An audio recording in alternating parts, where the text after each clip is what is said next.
The Kern County Sheriff's Office received a report of a possible shooting. Officer down. We need medical aid to move up.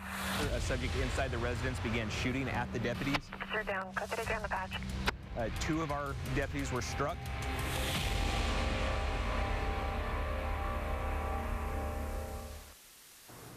This morning, our community is reeling after an intense standoff ended in tragedy with a sheriff's deputy killed in the line of duty. Good morning. I'm Maddie Jansen. And I'm Alex Fisher. Dozens of law enforcement formed an honor guard outside Kern Medical yesterday, solemnly saluting as a flag-draped body was reverently placed in a hearse. The sheriff's office declined to immediately say whether one of their officers died in the standoff in Wasco, but the scene behind the trauma hospital said it all.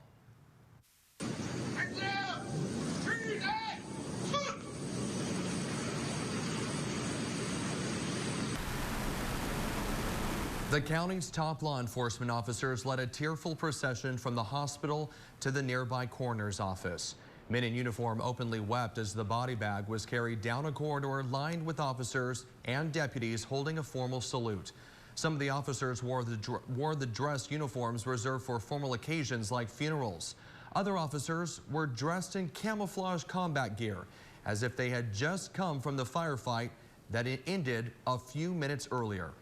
This morning, we're learning the deputy killed was Philip Campus, a member of KCSO's SWAT team. The Kern County 999 Foundation sharing this picture of Deputy Campus, saying this is a tragic loss for the sheriff's office and entire community. And all of this happening after that hours-long standoff in Wasco. It happened on Poplar Avenue and 1st Street, down the street from Thomas Jefferson Middle School. Heavily armored vehicles surrounded the home where a suspect barricaded himself and shot at deputies, killing Campus and wounding another. Our cameras were rolling during the heated exchange. Take a listen.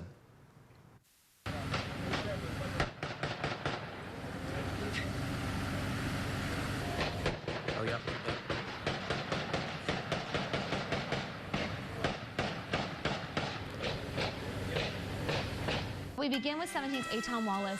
He is live at the scene of the standoff with more information on the harrowing series of events that ended in tragedy. And Aton, I understand you've just learned some new information from family members there on scene. And Maddie, that's exactly right. We're here on 1st Street in Wasco where it all unfolded. You can see this is the home where that suspect was inside. Now, I spoke with the godfather who identified himself as the godfather of people who lived in this home. He says 3 family members were killed by the suspect and that the suspect was killed by sheriff's deputies. That means yesterday's shooting, according to this godfather, a total of 5 people lost their lives, including a Kern County sheriff's deputy. You're listening to just a handful of several hundred rounds of gunfire that turned this Wasco neighborhood on Sunday into a war zone. At some points, SWAT officers could be seen running into positions and peering over rooftops. At other points, as the gunfire continued for minutes on end, officers could be seen retreating, taking cover behind this heavily armored vehicle. We had victims of shootings in the residence. At this point, we believe that there are 2 people possibly down inside the residence. The sheriff's office says as soon as deputies got to the house, a gunman opened fire on them. No deputies were struck in the first round of gunfire, but 2 hours later, a SWAT attempted to rescue the victims. Officer down. We need medical aid to move up.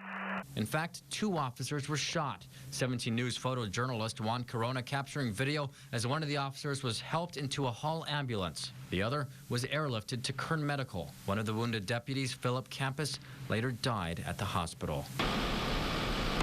As for the gunman, more than 3 hours after the shooting and 5 hours into the standoff, the suspect was struck. The suspect is currently being treated by medical aid and I believe will be transported to a local hospital.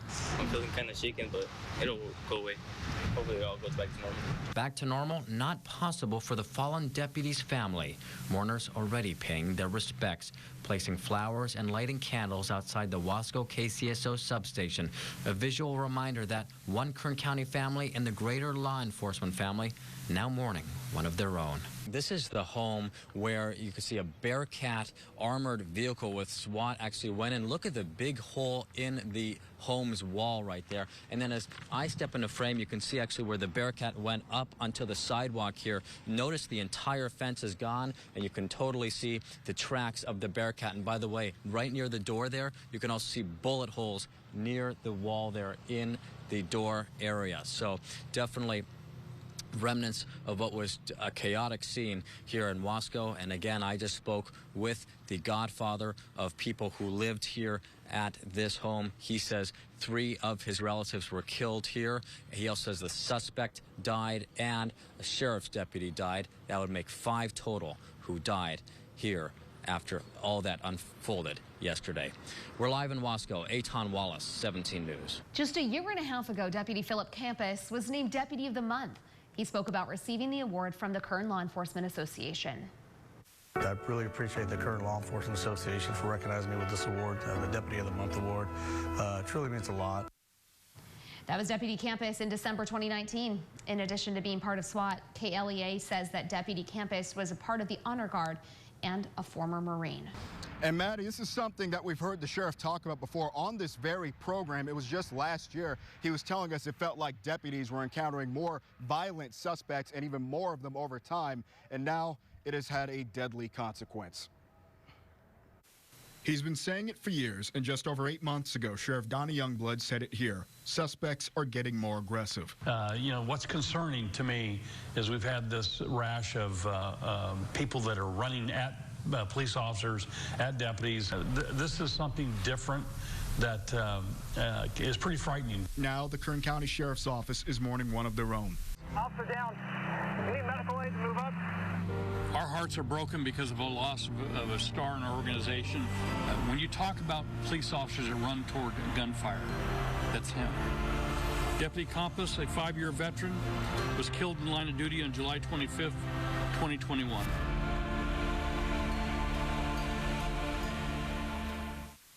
Good afternoon, and thanks for joining us for this special edition of 17 News. I'm Moses Small, in for Tammy Melchak. And I'm Jim Scott. Good to have you with us this hour. Well, this evening, our community is reeling after an intense standoff ended in tragedy with a Kern County Sheriff's deputy killed in the line of duty. Today, we learned the fallen officer was Deputy Philip Campus. He was among 5 people killed in a SWAT standoff yesterday afternoon in Wasco. I was there when the wife and the mother and the father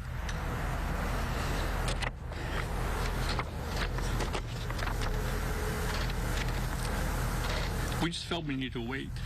An emotional Sheriff Donnie Youngblood today sharing the moment he met with the parents and wife of slain Deputy Philip Campus. Sunday evening, officers with dozens of law enforcement agencies formed an honor guard outside Kern Medical, solemnly saluting as Campus's flag-draped body was reverently placed in a hearse. SWAT approached the house to attempt to extricate the victims inside, believing that they might still be alive. Youngblood says the team's heroic action to save lives turned deadly. As they approached the front door, the suspect began shooting at the deputies with a rifle. Then, Officer down. We need medical aid to move up. Campus was one of 2 officers shot. Another 2 suffered more minor shrapnel wounds. Campus was rushed to Kern Medical, but he did not make it. The other deputy shot, DeSander Guerrero, suffered moderate wounds and was released from the hospital Sunday night. As for the gunman, more than 3 hours after the shooting and 5 hours into the standoff, an additional officer-involved shooting occurred, and the suspect was struck. The suspect was removed from the roof and provided medical aid, but was pronounced dead at the scene. Also found dead at the scene, the suspect's 2 sons, ages 17 and 24, and the mother of his sons. Youngblood said while his department is mourning one of its own, it's important not to forget the other innocent people who also lost their lives. Our hearts are broken because of a loss of a star in our organization, but we also have 3 other victims that we are mourning from the city of Wasco. Youngblood said the mother of the sons had a restraining order against the suspect. Now, neither the suspect nor the family members he is said to have killed have been identified. If there's any good news here, it's that 2 women and 2 young girls who were also at the home were able to escape from the suspect unharmed. In studio, Eitan Wallace, 17 News. Eitan, thank you. More than 24 hours after that deadly standoff, the Wasco community is collectively mourning their losses. The community is coming together to grieve alongside the victims' families while also remembering fallen Deputy Campus's memory. The community of Wasco woke up Monday questioning if Sunday's standoff was all a nightmare. It wasn't. Many in our community are really hurting this morning. Flowers, candles, and memorials, items brought by neighbors, loved ones, and residents of Kern to show their solidarity with the families mourning the deaths of their loved ones, including the family of Deputy Philip Campus. We talk about those that run towards danger. The fallen deputy from last night, he's a prime example of that. And he's a hero, and we should decorate and honor him. But the killer's own family might have been the first to die. My godson, my sister-in-law, my other two nephews, just like that in the blink of an eye. Family of the slain mother and sons are flooding in from out of town, still processing the loss. Everybody's devastated. Imagine having 3 members of the family killed the same day. Nobody wants to go to sleep and just wake up and still think that this happened. A tragedy that feels like a fresh wound on this small community. Anytime a tragedy like this strikes our community, it sends waves through our families, through the schools, and through our neighborhoods.